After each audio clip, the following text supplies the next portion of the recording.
దేవుడు ఆదాము యవ్వను ఒక తోటలో పెట్టాడు.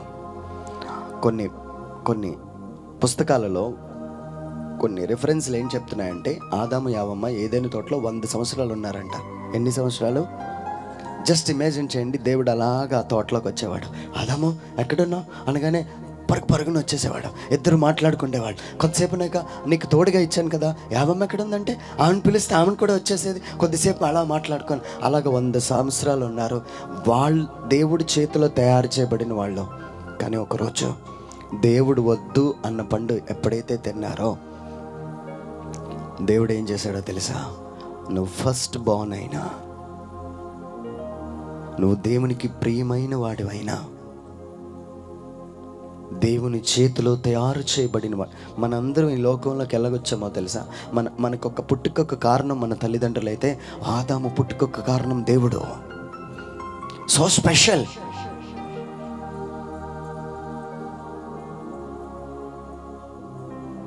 చాలా ప్రత్యేకం ఆదాము యొక్క జన్మ ఈ లోకంలో. అలాంటి జన్మ ఉన్న వ్యక్తి పాపము చేయగానే దేవుడు ఏం చేశాడో తెలుసా? ఉన్న స్థలం నుంచి ఇద్దరిని ఆయన తోటలోంచి తరిమేశాడండి. నువ్వు నా కొడుకువి, నువ్వు పాప సంగీతం చేస్తున్నావు, కుదరదు. పాప సంగీతం చేస్తూ అదే తప్పు మరలా చెయ్యొచ్చు అనుకునే భ్రమలో నుంచి బయటకు రావాలి. మనం అక్కడ చెప్పేదేంటి? ఇక మీదటి ఇంకొక నాటికి ఇటువంటి పాపములు చెయ్యనని. Praise the lord. ఆదాము అడుగుతున్నాడు, అయ్యా ఇంకెప్పుడు తిన్నయ్యా? కుదరదు. దేవుడు పంపించేశాడు, బయటికి ఈరోజు ఏం చెప్తున్నాడు దేవుడు? మళ్ళీ చదువుతున్నాను చూడండి ఆ వాక్యం. నేను ఈ స్థలమున మిమ్మల్ని నివసింప చేయనట్లు మీ కార్యాలు. నువ్వు నివసించాలంటే నీ లైఫ్లో దిద్దుబాటు ప్రారంభం అవ్వాలి. ఆమేన్ చెప్పాలి అందరూ. ఆమేన్. హల్లెలూయా, హల్లెలూయా, హల్లెలూయా, హల్లెలూయా. నువ్వు ఎవరైనా నాకు తెలియదండి. నీది పెద్ద వంశం కావచ్చు, సంఘ పెద్దవు కావచ్చు, చాలా సంవత్సరాలుగా నువ్వే దేవాలయ పనులన్నీ చేసేవాడు అవ్వచ్చు. నీ మధ్యలో ఉన్న దానికోసం ఏదైనా పడిపోయావా? దేవుడు ఏం చేశాడో తెలుసా? నా వైపు చూడాలి అందరూ. ఆ తోటలోకి ఎవరు వచ్చేవారు? దేవుడు వచ్చి మాట్లాడేవారు. ద ప్రెజెన్స్ ఆఫ్ ఏమండి, ఇప్పుడు నా వైపు చూడండి అందరు, నా వైపు చూడండి.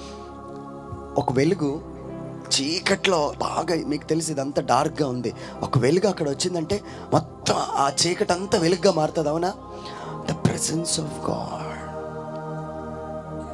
Presence of God. వాళ్ళందరూ అనుభవించే వాళ్ళిద్దరూ ఆదాము యవ్వ. ప్రభువా నాతోనే ఉండిపో, అంత రిలేషన్లో ఉండేవాళ్ళు.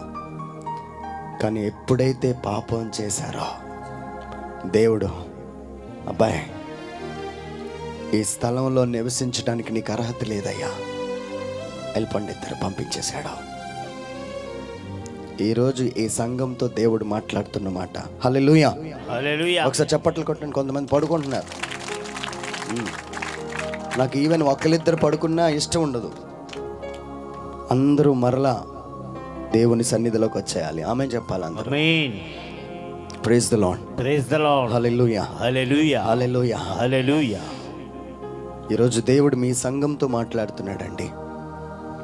నువ్వు ఎంత, నీకు పెద్ద బ్యాక్గ్రౌండ్ ఉన్నా, ఎంత ఎక్కువ సంవత్సరాలు నేను క్రియస్తూ ఉండే ప్రభు అన్నీ చెప్పినా దేవుడు ఏమన్నాడు తెలుసా?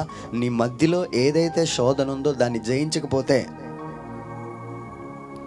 నీవున్న స్థలంలో దేవుడు నివసించుకుంటున్నట్లు, అంటే ఆయన సన్నిధి నుంచి దూరం అయిపోతే ఏమవుతుందో తెలుసా?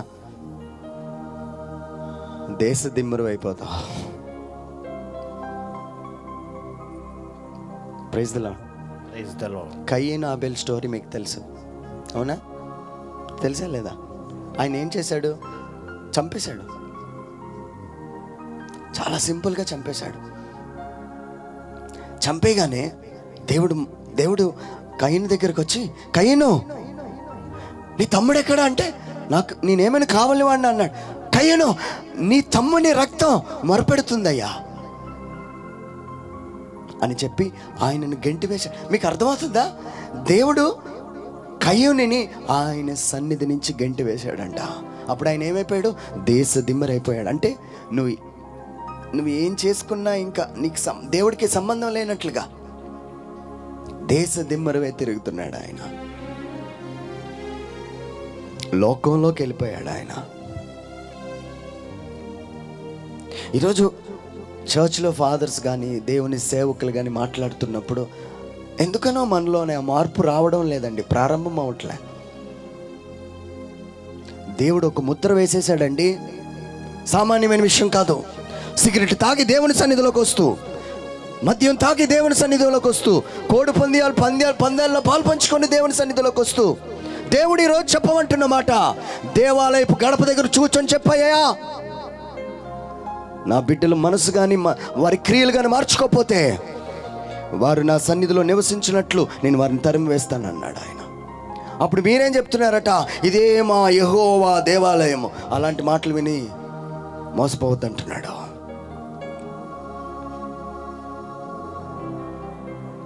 Praise the lord. Praise the lord. Hallelujah. Hallelujah. Hallelujah. Hallelujah. ఈరోజు నేను ఒక ప్రశ్న అడుగుతాను. కయ్యనుకు వచ్చిన ముద్ర ఏదైనా నీ దగ్గరకు వచ్చిందేమో, భయం వేసిందా? కయ్యను ముద్ర నీ మీద ఏమైనా పడిందేమో? కయ్యనికి ఎలాంటి ముద్ర పడిందో దేవుడు ఒక ముద్ర వేశాడండి. దేశ దిమ్మరమైపోయాడు ఆయన. ఇప్పుడు ఎంతగా పిలిచినా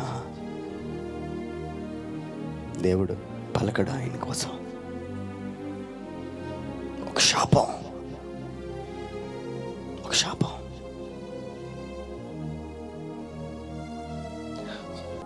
మాకు తెలిసిన ఒకళ్ళు ఏదో మాటల్లో వస్తూ మాట్లాడుతూ 6 అబార్షన్లు చేయించండి అండి నేను అన్నది. 6 అబార్షన్స్. కొంతమంది పెళ్ళి అయిన తర్వాత, కొంతమంది పెళ్ళి అవ్వకముందు. చాలా సింపుల్, మీకు చాలా సింపుల్. ఒక ప్రాణాన్ని తురిమేశారుగా మీరు. నీకు అప్పుడు అవసరం లేదని చెప్పి చాలా సింపుల్గా చంపేశారు. కానీ ఇక్కడ మన అందరం చాలా నీతిమంతులం కదా, చాలా పరిశుద్ధులు. మనం క్రీస్తు శరీర రక్తాన్ని తీసుకుంటున్న పరిశుద్ధులమయ్యా. ఆయన ఏమంటున్నాడో తెలుసా? నేను ఆయన రక్తాన్ని తీసుకుంటున్నానుగా, నేను యెహోవా ఆలయంలో ఉన్నాను అనుకుంటే భ్రమ ఏంటో తెలుసా? నీ పడుతున్న భ్రమ. ఆయన ఆలయంలో లేవయ్యా, నువ్వు ఆయన సన్నిధిలో లేవు. తిరుగుతున్నావంతే, బ్రతుకుతున్నావంతే. లోకంలో ఇంకా చాలా కూడా బ్రతుకుతున్నాయి. వాటికి మనకి తేడా లేదు. పరిశుద్ధాత్మ రాగానే చాలామంది చాలా ఫోకస్ చేసేది ఏంటో తెలుసా? సడన్గా వాళ్ళు ఇలాగా ఆత్మ వచ్చి ఇలాగా ఎక్కడో పడిపోయి, లేకపోతే అలా తిరిగితే అమ్మో ఆత్మ వచ్చేసింది. లేకపోతే ఎవరైనా అన్ని భాషల్లో మాట్లాడుతుంటే అమ్మో ఆత్మలో మాట్లాడుతుంది. ప్రవచనాలు చెప్తుంటే అమ్మో ప్రవచనాలు చెప్తున్నారు. ఈరోజు దానికన్నా ముఖ్యమైనది చెప్తాను తెలుసా? ఆత్మ నీ మీదకి వచ్చినప్పుడు ఇంద్రియ నిగ్రహ శక్తి వస్తుంది అయ్యా నీకు. పిరికి ఆత్మ ఇవ్వలేదు నీకు. నీ ఇంద్రియాలన్నీ నీ కంట్రోల్లో ఉండుటకు పరిశుద్ధాత్ముడు శక్తినిచ్చేవాడుగా ఉన్నాడుగా. అది ఆయన శక్తి అంటే. ప్రవచనాలు చెప్పడం కాదండి. ప్రవచనాలు ఒక్కటే కాదు శక్తి అంటే. భాషలు ఒక్కటే కాదు శక్తి అంటే. ఇంద్రియ నిగ్రహం కలిగి ఉండగలిగితే ఆత్మ నీలో పనిచేస్తున్నట్టు గట్టిగా చప్పట్లు కూడా దేశాన్ని మయంపరచడా. That is the symbol of God. అప్పుడు నీలో దేవుడు అన్నాడు. గుండు కొట్టించుకున్నానండి, కొవ్వు తెలిగించానండి, పాలు వేసానండి. ఎక్కడండి ఉన్నావు మనం? ఎక్కడున్నావు? ఇది లోకంలో అన్యులు కూడా చేస్తున్నారుగా. నీ దేవుని గొప్పతనం ఏంటయ్యా? అమ్మో ఆయన సిలువ మీద మరణించారండి. కాదు, ఇంద్రియ నిగ్రహ శక్తి కలిగిన వాడు దేవుని బిడ్డ. అందుకే బైబిల్లో రోమీల గ్రంథంలో ఏమని ఉంటుందో తెలుసా? దేవుని ఆత్మ లేనివాడు ఆయనకి చెందినవాడు కాదు. అంతే. ఇంక మళ్ళీ పెద్ద స్టేట్మెంట్ ఏం లేదు. బాప్టిజం ఉందండి, దివ్య ప్రసాదం ఉందండి, కుదరదు. దేవుని ఆత్మ లేనివాడు ఆయనకు చెందినవాడు కాదు.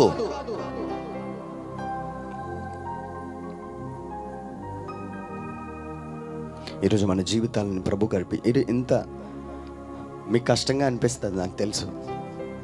మీకు ప్రేమ కోసం అవన్నీ చెప్పడానికి ఇది టైం కాదండి. ఆయన రాకడికి దగ్గరలో ఉన్నాం. దేవుడు వచ్చే టైంకి మనలో ఒక్క మచ్చ మడత లేకుండా సంఘమంతా దేవునికి అర్పించబడాలనేది నా కోరిక. ఏ మచ్చ కనపడకూడదు సంఘంలో, ఏ మడత కనిపించకూడదు. Praise the lord. మా ప్రయాస అంతా ఏంటో తెలుసా? సోమవారం నుంచి శుక్రవారం వరకు ఉదయం 9కి వెళ్తే రాత్రి 9 వరకు ఇంటికి రాం. ఇలాగ శనివారం రాగానే ఉదయం 3 గంటలకు బయలుదేరి ఈ ప్రార్థనలకు వచ్చేస్తుంటా. ఈ సంఘం అంతా వధువు సంఘంగా ఆయనకు అర్పించాలని, మచ్చ మడత లేనిది సంఘం ఆయన కోరుకుంటున్నాడు.